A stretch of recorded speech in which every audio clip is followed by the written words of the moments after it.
লিনের হরফের বামের হরফে ওয়াকফ হইলে এক আলিফ টানিয়া পড়িতে হয়, ইহাকে মাদ্দে লিন বলে।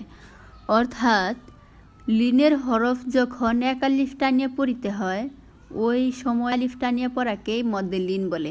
আর মদ্দে লিন হয় শুধুমাত্র যদি লিনের হরফের পরে ওয়াকফ হয়। ওয়াকফ হলো আয়াতের শেষে থামার জন্য যে গোল আয়াতটা থাকে, একটা আয়াত শেষ হওয়ার পরে যে চিহ্নটা থাকে গোল চিহ্ন, ওটাকেই ওয়াকফ বলে।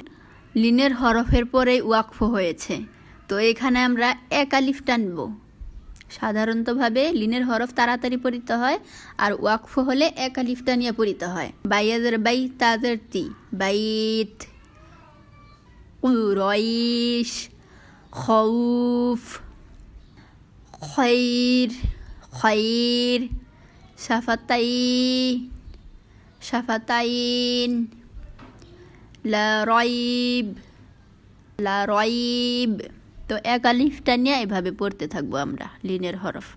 তো এটা মনে রাখবেন, লিনের হরফ তাড়াতাড়ি পড়িতে হয়, কিন্তু লিনের হরফের পরে ওয়াকফ হইলে ওইখানে এক আলিফ টানিয়া পড়িতে হয়। আর লিন অর্থ নরম করিয়া পড়া।